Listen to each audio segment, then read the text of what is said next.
This episode is brought to you by LifeLock. It's Cybersecurity Awareness Month, and LifeLock has tips to protect your identity. Use strong passwords, set up multi-factor authentication, report phishing, and update the software on your devices. And for comprehensive identity protection, let LifeLock alert you to suspicious uses of your personal information. LifeLock also fixes identity theft, guaranteed or your money back. Stay smart, safe, and protected with a 30-day free trial at LifeLock.com/podcast. Terms apply. Welcome to Fine Tuning with Drew Taylor, your one-stop shop when it comes to animation news and commentary. I'm entertainment writer Jim Hill, and Mr. Taylor, whose writings on the industry you can regularly read over on The Wrap, and whose musings on the Mission Impossible movies you can listen to on Light the Fuse, the official Mission Impossible podcast. And I think I was just mentioning to Drew, there wasn't a whole lot of news this week, but then you corrected me on that. In fact, you broke a story Thursday of last week, right? Yeah, I think it's a pretty good story that all of our listeners will love to hear, which is that Chris Sanders is back at DreamWorks Animation with a brand new movie called The Wild Robot. Yeah, hugely exciting news. That is. I mean, again, it's so funny. Just the other day, I was thinking I have a run of almost all of Chris Sanders' sketchbooks from Comic-Con. And again, I was thinking, ooh, I need to get the most recent one. But then I thought, why haven't we heard from Chris Sanders in a while? So this is great news. Do we know anything about The Wild Robot? Or? Yeah, of course. It is a movie based on a New York Times bestselling book by Peter Brown. Mm-hmm. And it follows a robot called Rosm 7134, Roz for short, a futuristic robot that washes ashore on a deserted island. According to the official synopsis, it is a tale of survival and discovery that begins when she becomes the unexpected protector to an orphaned gosling, which she names Bright Bill. Together, they struggle to survive the harsh environment, but only succeed with the help of a close-knit group of animal misfits who become first friends and then family. Ultimately, Roz and company save the island from a robotic invasion by Roz's manufacturer looking to bring her back to civilization by any means necessary.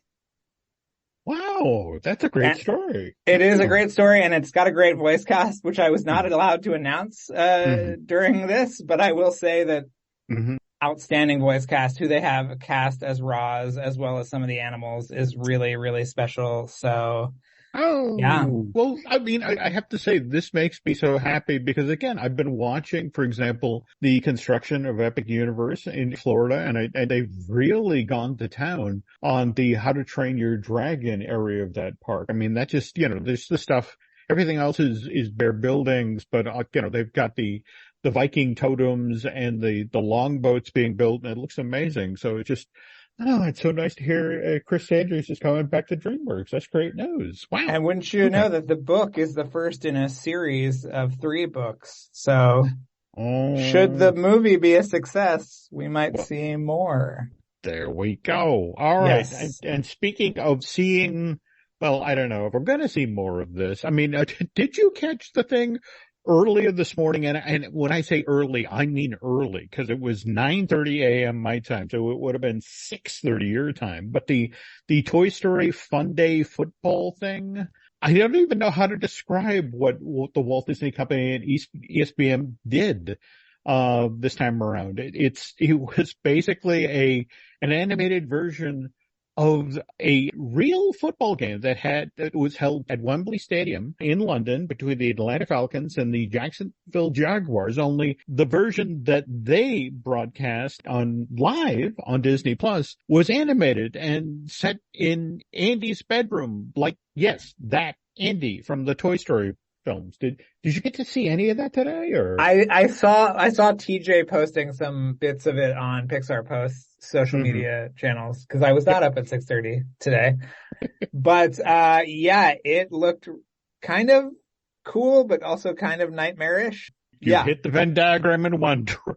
and we'll talk at length about this in the second half of today's show. But before we get to that, Drew's going to talk about at his time at Fantastic Fest, this past weekend. And we're going to do that as part of the news portion of this week's Fine Tuning. And speaking of which, news portion of today's show is brought to you by Fine Tuning's new sponsor, which is Touring Plan's own travel agency. So if you're thinking about heading down to Walt Disney World in the not so distant future, these obviously knowledgeable folks can help you plan your dream vacation. They'll even toss in a free subscription to the Touring Plans.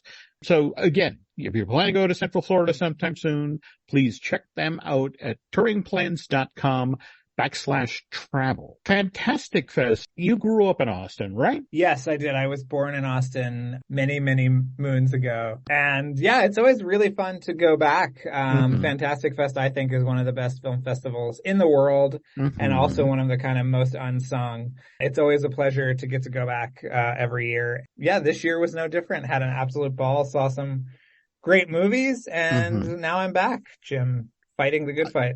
Well, yeah. Now, toward that end, I mean, again, this is a genre-based festival. They do horror, science fiction, fantasy, action, Asian, and it's the Fantastic Fest that existed since March of 2005, and everything got disrupted during the pandemic. How many of the Fantastic Fest have you done previously? This is maybe my third or fourth. I went before the pandemic, obviously, and then last year I was a juror for the emerging talent, which was really, really fun. I loved that.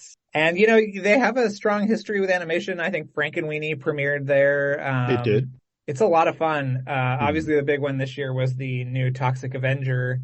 Yes, Jim, they remade the Toxic Avenger with a slightly more budget and movie stars. So, yeah.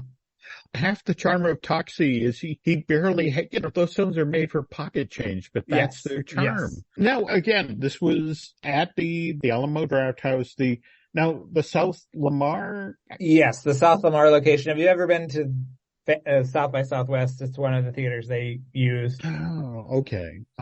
What was interesting was that this year they had remodeled the theaters. They had taken out the benches and that kind of step down and put in new seats that recline, which is amazing. But they lost 150 seats from the overall theater. Oh. So last minute they built a theater with about 40 seats in the lobby. When you used to be able to wait for your movie in air conditioning, that was no more, Jim. Instead, you were standing out in the over 100-degree heat, waiting for your movie to get called. It was not great. I fully expect things to be more on their feet next year. As far as I know, this thing was completed last week. So there was a lot of, there's a little bit of a learning curve, but I still had a great time. And, I'm fully expecting next year to be a little bit more streamlined. Okay. But again, if you think back to the original Alamo Drafthouse, that the one that opened in 97 on Colorado Street, wasn't that the one where you sat on hay bales? I remember that theater, and I remember kind of, at the time you had to kind of cajole yourself to get in. And what's interesting too, I think in 99, I was at South by Southwest and they did a trauma retrospective as part of South by Southwest, and all the movies were in that original Drafthouse, which, as Jim is alluding to, was a dive. But absolutely the most charming, wonderful place to see a movie. That would have been a great place to especially see a series of trauma films. So yes, absolutely. Yes. But again, that all I've heard from friends who, and again, I never got to the original Drafthouse, but it was one of these things where it's like charm meets fire trap. Absolutely. I mean, right off of 6th Street, I'm sure the building was constantly in threat of a drunk driver just plowing into it.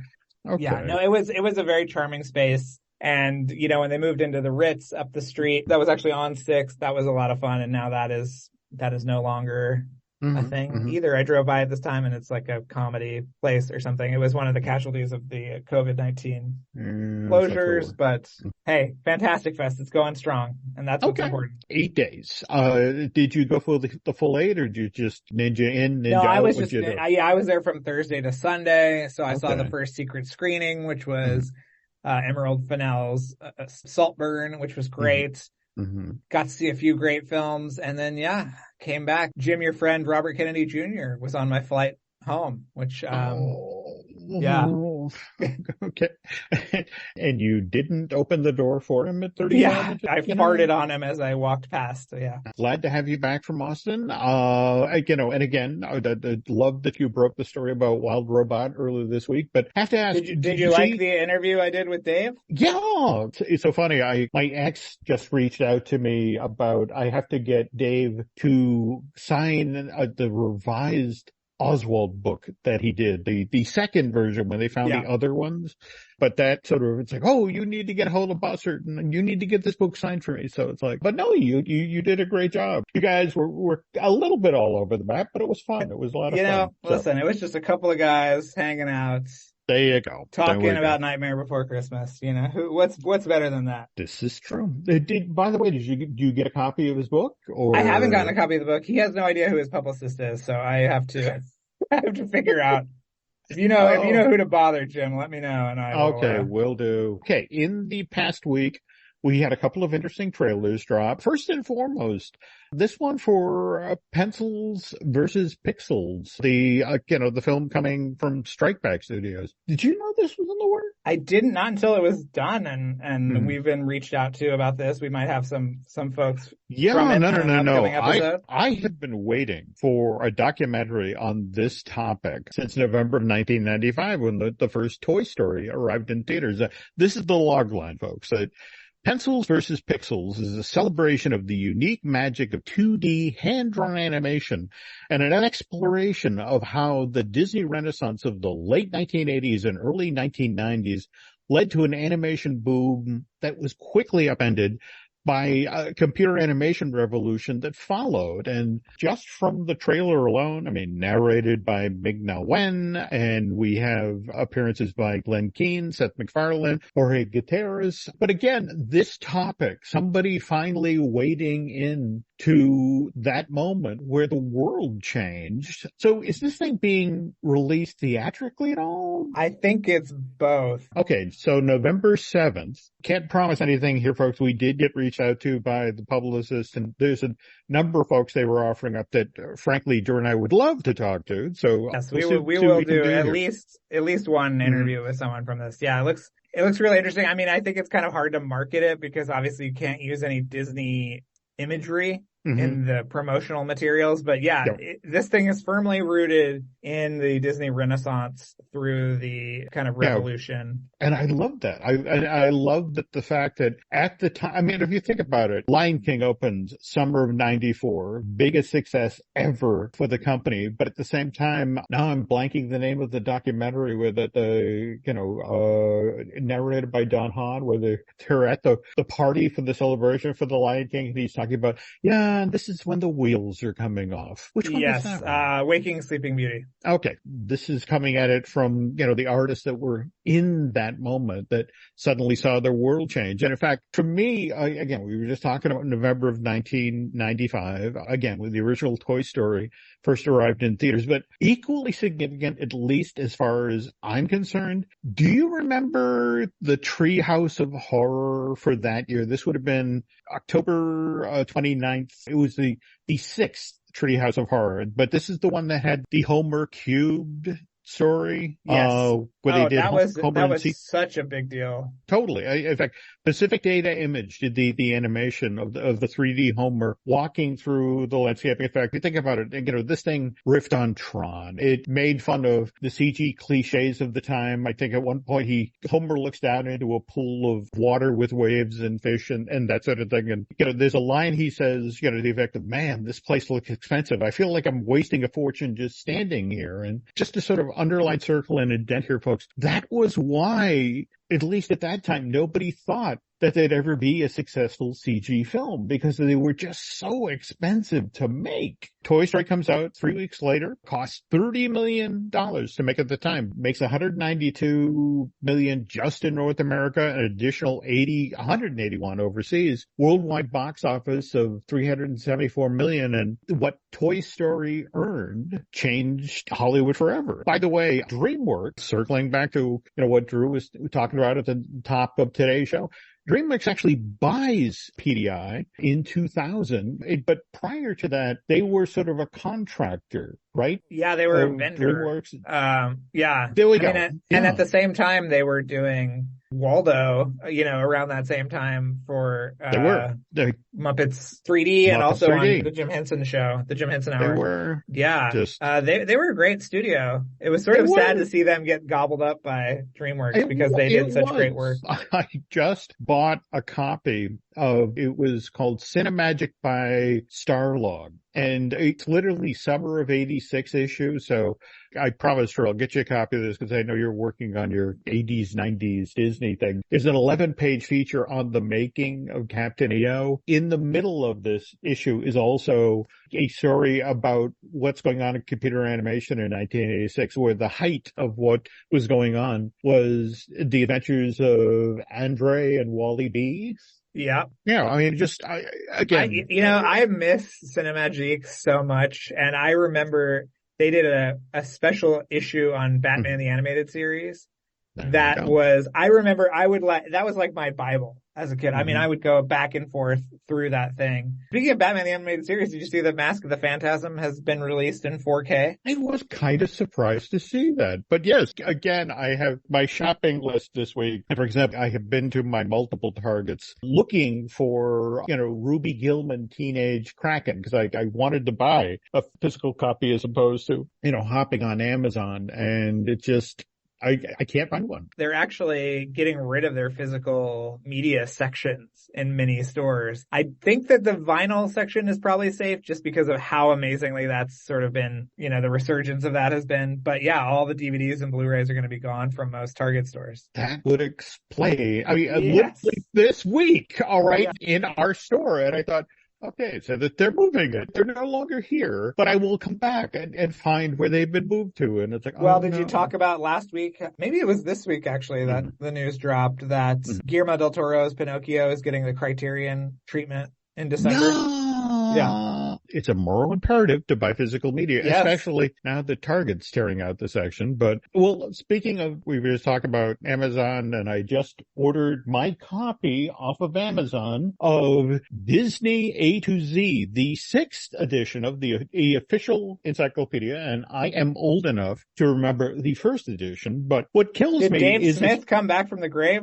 How is this, what is this? Well, no. In fact, they explained this in the very back page that Disney legend Dave Smith, 1940 to 2019, founder of the archive, blah, blah, blah. Steve Vagnini has basically taken over for Dave and is keeping this book alive. But I have to tell you, if back in the 80s and the 90s, especially, for example, after the Sherry Bobbins episode aired on The Simpsons, to think that one day I would be able to open the official Disney encyclopedia and go to page 798 of this 1,010-page book and go to Simpsons, with the purchase of 21st Century Fox in 2019, Disney acquired the long-range animated sitcom created by Matt Groening, which first aired on Fox in 1989. And by the way, how did The Simpsons meet the Bocellis in Feliz Navidad get by you and me in December of last year? Is that one of the shorts? That's one of the shorts, December 15th, 2022. And somehow we missed that, Drew. That cover of that Disney A to Z is so bad. Holy I know. They look, they're... The Disney 100 branding, I think I would rather watch a dog drag its butt across the carpet. I mean, it's so bad, those silver silhouettes. Ugh. Okay. All right. Now we're about to actually move to a certain issue, but thank you for opening the door here. Okay. Because what's lovely about doing a show with Drew Taylor is that there are things that Drew knows, and then there are things that Drew can talk about in public. Yes. Now, take, for example, we're Disney 100's kind of in the review now, right? We're Well, I mean, there are some that would say that Wish is maybe the culmination of the Disney there we go. Once Upon a Studio. Yeah. Okay. All right. We're going to get to that in a sec. Okay. But are you now in a position where you can share? You heard about how Bob Iger felt about what was done for Disney 100? Or do we have to I wait think he was another 5 years? what I had heard was that he was not very happy. In fact, there was more kind of filigree prepared for the theme parks and whatnot. And supposedly when he got back and he walked through and he just said, "What is this? Stop it immediately." He hated that kind of like cheap, like brushed metal look, which is just so clearly like bad plastic. Although I saw that those horrible statues are sticking around and getting reprogrammed with new phrases or something at Walt Disney World. Yes, I mean, I saw pretty much the same thing you saw, kind of the effect of them taking the Disney 100 icon off the front and then sort of, I don't know if they changed them from silver to gold, but either way, it's like, yeah, they were around for a while. Yeah, I think that there are good things that came out of the Disney 100, but I think as a cross-company, synergistic kind of event that it pretty much fell on its face. I don't know how you feel, Jim. Well, everything I've heard from speaking with folks who work the PR side of the street with Disney, they immediately pivot to the pandemic and basically say, look, there was a plan for Walt Disney World's 50th anniversary and there was a plan for Disney's 100. And both of them were 5 to 7 years in the making and design. But then, what happened to supply channels, what happened to staffing, both of those, deeply planned projects got derailed by the pandemic. And it just sort of like, it's sad, it's tough, but it is what it is. To circle back to what you were just saying a moment ago about, of course, Disney Wish, which is coming out in theaters November 22nd. And then, of course, what you were just talking about with Once Upon a Studio. And again, that's October 15th on ABC, right? That it drops there before theatrical. No, it's not on Wish. It's not on Wish now. No. Oh, what I don't know if that's there? news or not, but yeah, wow. It's not. There is a plan to go wider with the short after the debut on ABC, but at home. Okay, this is news. Holy cow! All right, yeah, that's good. I was actually looking forward to seeing this thing in a theater. I agree, and I think it's a perfect companion to Wish. Actually, I mean, she's the character. I forget what her name is, but she's in the short. Like, oh, okay, yeah, I don't know if that's God. I'm just saying a lot of things I shouldn't be saying, but yeah, she's in the short. Okay. So yeah, I mean, it seemed like a good fit to me. I don't know. Maybe I don't know what the thinking is. There is a full talk about cross-company platforms. From what I understand from animation, they are super happy with how the studio is treating the short and the support that is going on behind it. So I would just say it's coming, and everyone that listens to this podcast, whether or not they have linear television or streaming or whatever, will see this short this month at some point. So just take heart. Yeah. All right. Well, now to pivot to Disney Wish. And again, we got our teaser trailer. We now have our first official trailer. It's that line, Drew. In the middle of the trailer is a line to the effect of, comes a story a century in the making. And again, like I said, there were things Drew knows, and then there are things that Drew can talk about. And you're still on embargo on a lot of stuff in regard to I am, right? But yeah, I can talk broadly about it. Okay. I mean, I think that what that means, and people have written about this already, that there's kind of like Easter eggs and things. And there's even a group of characters that are kind of like surrogates for the Seven Dwarfs, which I think they released a photo of her kind of friends. Yeah. So you're going to see a lot of that. It's not going to be like, I mean, there will be Easter eggs and hidden shout outs and things like that, but that's the kind of like reinterpretation of Disney mythology that you'll see in Wish. But I thought that new trailer was great. No, I thought they did a great job. But more to the point, Disney evidently is really, really happy with what happened when it dropped online Wednesday this past week. It surpassed the viewing that Frozen 2's trailer got. What is it? 66.5 million views across all social platforms, including 29 million views on TikTok. And wow, take that, strange world. The movies that have been released since Frozen. Yeah, it's like, come on, guys. Right. I love that they sent that to The Hollywood Reporter too. Like it was this big scoop. It's like Disney trailer does well, says Disney. I know. But at the same time, face it, as somebody we're covering animation, and just, for example, the day we're recording the show, Paw Patrol, the mighty movie, is number one at the box office, which is kind of a big deal. I mean, this is the third animated film in all of 2023 to open at number one. And before that was Spider-Man Across the Spider-Verse, and then, of course, the Super Mario Brothers movie. This is good news for people who work in animation, right? Especially with the end of... I mean, they've already announced the third movie that'll be out in 2026. Families love it.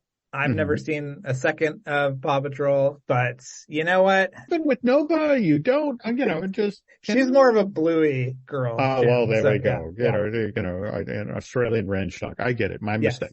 Yeah. Okay. All right, folks. That's going to do it for the news portion of this week. We're going to take a quick break here. When we get back, we're going to take a look at that Toy Story Funday football thing that happened earlier today. But, don't threaten me with a good time, Jim. But first, this. You're a guy who just wants to look nice. The kind of nice where you might get a nice compliment on the niceness of your nice new outfit. Good thing Men's Warehouse has everything from polos to jeans and, yes, suits, plus a team to help you find the perfect fit to make sure you look nice. Nice. Love the way you look. Men's Warehouse. Finished training for the day? Time to fight post-workout fatigue with Core Power Protein Shakes. They're packed with 26 grams of high-quality protein to build muscle and electrolytes to help hydrate. The nutrition you need to help your body replenish, rebuild, and repair post-workout so you can power on to the next one. Champion your recovery with Core Power. Visit corepower.com to learn more.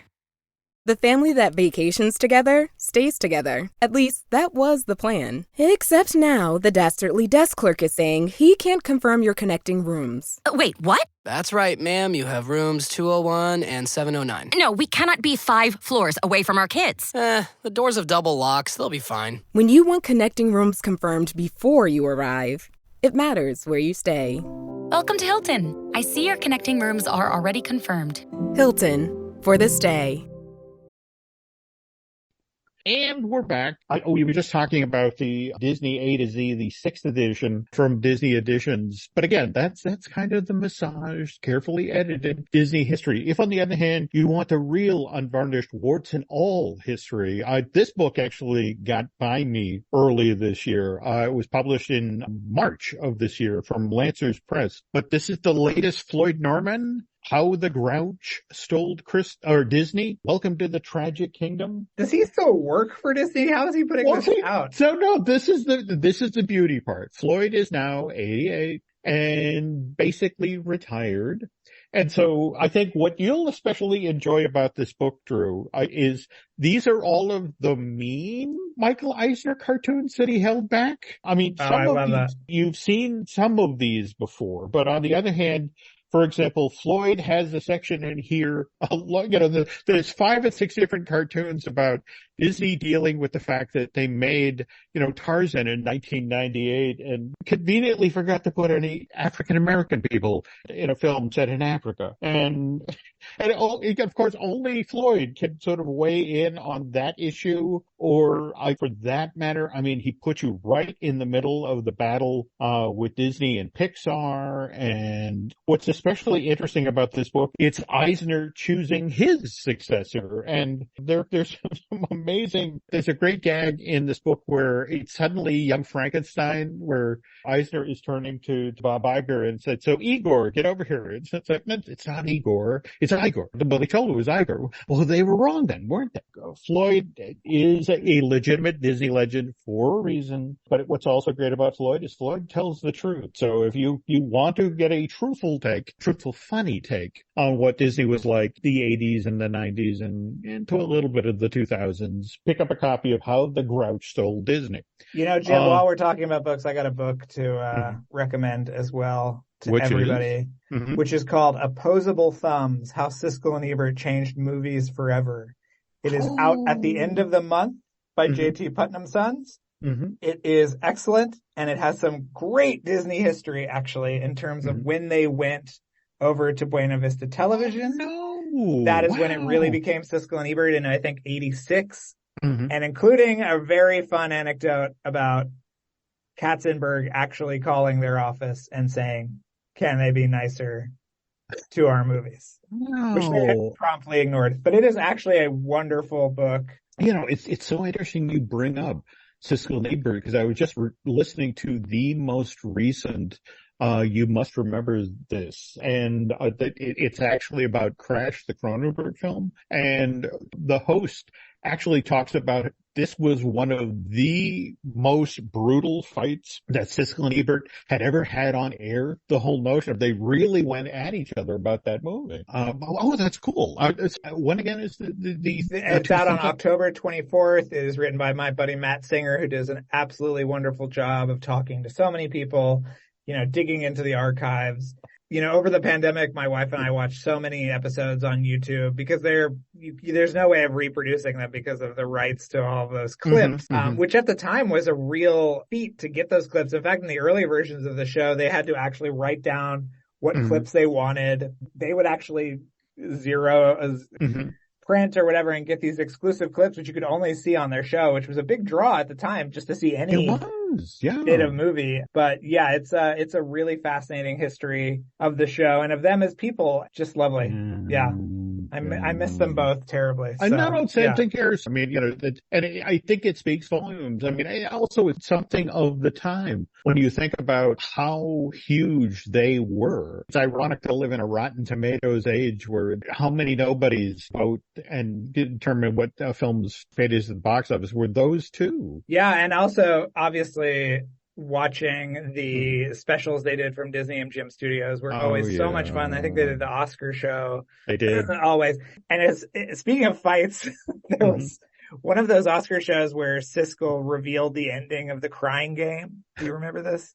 And Ebert just came after him. It was so great. Oh no! Oh, all right. Please. Okay. I'm going to go, as soon as we finish here today, order a copy of Matt's book. And again, one more time with the title. Opposable Thumbs. Opposable Thumbs. Oh, yes. That even a great title. Oh, yes, cool. Yes. Okay. All right. Now to pivot to talking about Toy Story Funday football.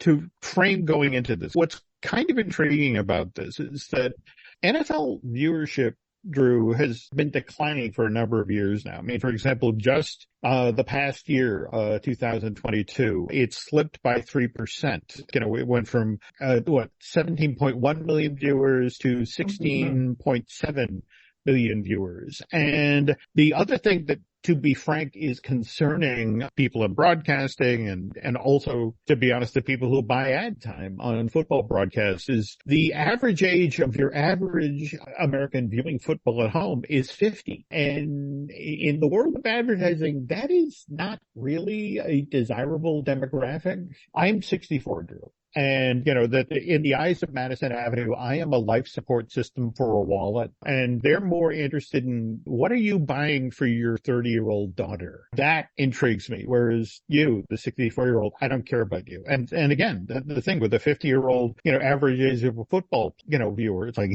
that's not good. The NFL decided to do about 10 years ago to deal with this issue. They decided, okay, let's explore the idea of increasing our audience internationally. So that's when they launched the NFL International Games, which for 10 years now, they've been doing football games over in London. But there was also a concerted effort to go after a younger audience, sort of tying into Disney's infamous cradle to grave strategy. And this entire project, the Toy Story Funday football, came out of the Innovation Strategy Office at ESPN. They've been exploring alternate telecasts to key events. The whole conceit of this is that it's the game, the very same game that's being played live in Wembley Stadium in London, again, as part of the NFL's international series. The game is also being played at the same time in Andy's room from the Toy Story films, with each of the Falcon and Jaguar players that are on the field being having an animated representation. But again, it's in the room. So, for example, the goalposts are represented by alphabet blocks. One is piled up so it says GOAL, and then the other opposing one is POST. And everything in this thing is animated. For example, the two play-by-play folks, Booker McFarland and Drew Carter. In fact, what's kind of interesting, if you go online now, you can see the motion capture setup they did as they're commenting on the game. It's them in real time being created as action figures. In fact, also Pepper Pursley, she's from ESPN's kid side. She's a young sports reporter. They had her down on the field, but again, they were doing color on the broadcast, again, as an action figure. And what did you get to see of the stuff that you were mentioning that folks over at Pixar Place, that they were showing? Yeah, they were showing basically, it was TJ over at Pixar Post had some videos up on social media. The kind of real-time stuff looked interesting. I was more into the details of Andy's room. There's this great kind of helmet with the Pixar ball on it. Mm-hmm. But I wanted to say, Jim, that, this is not a new concept, that since 2021, there have been NFL games that have been simulcast on Nickelodeon that incorporate SpongeBob material as well as Nickelodeon IP, Loud House stuff. And that this upcoming year, that CBS Sports and Nickelodeon are teaming for the first ever Super Bowl simulcast on Nickelodeon, which again will have exclusive SpongeBob content. They're calling it, I think, the Slime Bowl or something. This is not a unique to Disney idea. I think Disney probably did it better than anybody because this animation is very, very cool. But that what you're talking about, this kind of cradle to the grave idea with the NFL is something that they're really embracing. I'm sure that the NFL won't be able to charge as much for these games if there aren't the kind of viewers that they need. But again, the problem is that it's a live football game. So, for example, there are flags on the play. So when the action would stop, what would be interesting is you'd see them sort of reach into a pile of especially created for this event, pieces of animation that they could throw up on screen. Now, some of it was stuff like trivia. What was interesting is they toggled back and forth between NFL trivia, which field is wider, an American football field or a soccer field. And by the way, that's soccer. At the same time, they'd also lean into Toy Story stuff. So they, put up a question like, who was Jesse's original owner in Toy Story 2? And you, of course, know who that was. Who was it? Emily. Emily, who lives beside the side of the road with good Emily. will. The Emily erasure will not stand on this episode. There we go. But at the same time, they also try to sort of bring the players in a way that would appeal to kids. Like, for example, Evan Engram from the Jacksonville Jaguars, when it came time to share a stat from him, it was like, well, his favorite toy growing up were Spider-Man action figures. But again, this is a tough Venn diagram to work Toy Story fans and football fans. And let's not forget about, you also have folks in the UK who were watching this who just don't care for, American football. And they don't care about Toy Story either, Jim. They say, oh, look at this Toy Story. Don't give a twig about that, do we?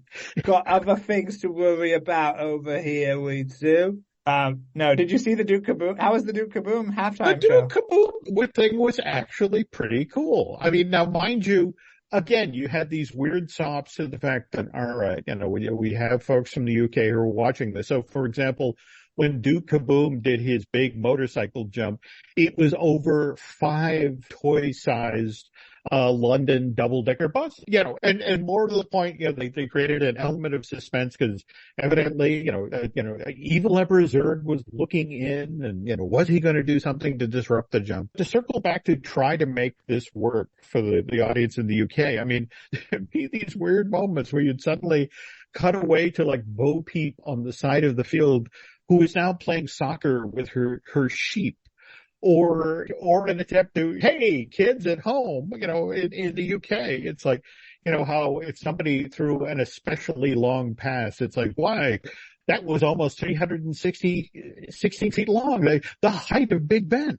And at the same time, they were trying to do the sort of, it's a football game, and so you eat food during a football game, and so Drew and Booger got their pizza delivered by the Pizza Planet truck. Again, they were trying. I'll have to say, not perfect. I mean, for example, sometimes players, when they were exiting the field, would literally walk through Slinky Dog, who, by the way, they could have put a little more time, a little more money into Slinky Dog's animation cycle. He was on camera quite a bit and had like 3 moves. On the other hand, there were fun little things where Woody and Buzz were being chased down the sidelines by Emperor Zurg, and they found ways to bring in even back catalog characters, like the Speak and Spell was there commenting on plays on the field. Was Rocket Gibraltar there? I looked. What was kind of interesting is they had the 2 plush characters from Toy Story 4, from the Carnival settle. In fact, what was kind of interesting, whenever they would throw a flag on a play, they had the same sort of animation for the Blue Rabbit. Ducky and Bunny? For Ducky and Bunny just did not seem to be into the game. I mean, it was sort of, they throw the flag down and you look at it with complete disinterest, like, what is this at my feet here? But anyway, and the other, I think the funniest part was that I want to say at one point it was either Booger or Drew, when there was a particularly stunning play late in the game, mentioned that, oh my God, that left the players gobsmacked. And they literally had to put up a card to explain what the word gobsmacked meant to Americans. It's just sort of like, it's overwhelmed with wonder, surprise, and shock. Sounds like I was right to sleep in today, Jim. This is the impression I'm getting from all of this. All right.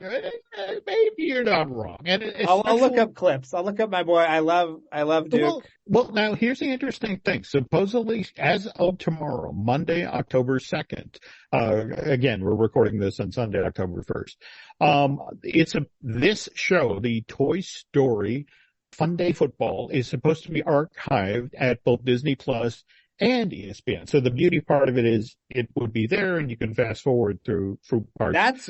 Now that is interesting because, as you know, clips or rebroadcasts from NFL games are notoriously difficult to actually do because of rights issues. Maybe the animation of it all got around that? I'm so glad you brought that up. Because again, what was kind of interesting is they literally, in the middle of the broadcast, did the very piece of boilerplate you just described, the fact of waving people off about, posting clips and that sort of thing. So I was intrigued as well. But going back to what you were saying earlier about how CBS and Nickelodeon have done this previously, I'm going to be kind of intrigued to see on the heels of how Toy Story Funday Football is received, whether or not Disney circles back on this idea. And especially, remember, we're in this interesting time where, there's been a lot of talk about what's going to happen at Disney with legacy media and its various linear, television things. And given that both ABC and ESPN have been rumored to be up for sale, I'm going to be kind of intrigued to see if there's any further dalliance on this side of the street, and more to the point, which IP they might go with next time. Just throw that question out there. Is there any set of characters, Disney or Pixar, you'd want to see get the Funday Football treatment going forward? Anyway, and speaking of fun, Light the Fuse, the official Mission Impossible podcast, which is hosted by Drew and his equally talented co-host, Charles Hood. You guys are coming up on kind of a really significant month for the latest Mission Impossible movie, Dead Reckoning Part 1, because it's a week from the day the show goes live. That would be Tuesday. It'll be on digital. Yeah. And then 3 weeks after that, the Blu-ray. It'll be out on Halloween, the Blu-ray, which is great because we love that line that Angela Bassett says in Fallout when she says the IMF is Halloween. So the IMF is literally Halloween this year. We're so excited about that. Well, what?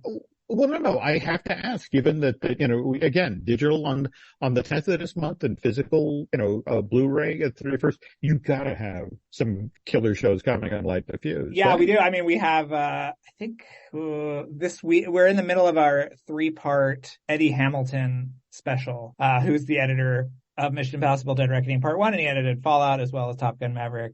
And he has some great stories. And what's great about that is that it actually ties into the home video release, because there's a great new special feature with him and Christopher McQuarrie talking about how they edited the movie. And there's a feature-length commentary track with McQuarrie and Eddie on the home video release. So just perfect. And also I encourage people to listen to our Charles Parnell episode, which we just put up. And it's all about his part in Dead Reckoning Part 1 as well as Maverick. So yeah, a lot of fun there. That's the official Mission Impossible podcast there, folks. And speaking of podcasts, we have a few here at Jim Hill Media. We'd love you to check out. Again, we have, of course, Disney Dish I do with Len Testa. We have Marvelous Disney, which I do with Aaron Adams, who, by the way, has his own fun outside podcast, 32nd Street. We also have... You ready for Loki, Jim? That is dropping this week. This week. I may or may not have seen the first 4 episodes, and I may or may not have had the time of my life watching them. They are so good. They are so fun. I'm sure I'm breaking a barrier or something. No, but that's cool. That's cool. Yeah. Okay, good news. And also, well, again, the other thing that ends this week is we get the season finale, hopefully not the series finale for Ahsoka, and very much looking forward. They're ending Ahsoka and starting Loki in the same week, almost like a real TV station that would actually have more than one show every 6 months that people want to watch. I have to admit, I was kind of intrigued by that as well. I mean, it just was very unlike Disney Plus. Yeah. Anyway, also want to remind folks that coming soon, like maybe this week, Len and my new project, Disney Unpacked, our first ever video series, which we did in collaboration with veteran Imagineer Jim Schul, who spent 30 plus years at Walt Disney Imagineering, making some of your very favorite attractions for the park. So anyway, that's going to debut over on Patreon. So keep an eye out for that. See, beyond that, again, I so enjoy you on social media, Drew, but have you officially departed from Twitter at this point? No, I'm still there, Jim. It's like being in an abusive relationship. I say I'm going to leave. And then makes me, a cake, and I have to stay even though I'm getting beat up. It's just bad, but I'm still there. Drew tailored, like a tailored shirt everywhere. Just like Mr. Taylor, I am still at Twitter and X. Also on Instagram is Jim Hill Media, and on Facebook is Jim Hill Media News. And then finally, if you folks could do Drew and I a favor, if you could head over to Apple Podcasts and not just rate and review the show you're listening to right now, Fine Tuning, but also if you could put in a good word for Light the Fuse, the official Mission Impossible podcast, that would be cool as well. And if you really like what you heard here today, you want to go to Bandcamp and subscribe, that'd be cool. And I think that's gonna do it for this week. But yeah, again, just want to remind folks, as Drew mentioned early on, Matt Singer's, Opposable Thumbs. Opposable Thumbs. It is great. Pre-order it. Yeah. Okay, headed there now. Thanks for listening, folks. We'll be back soon.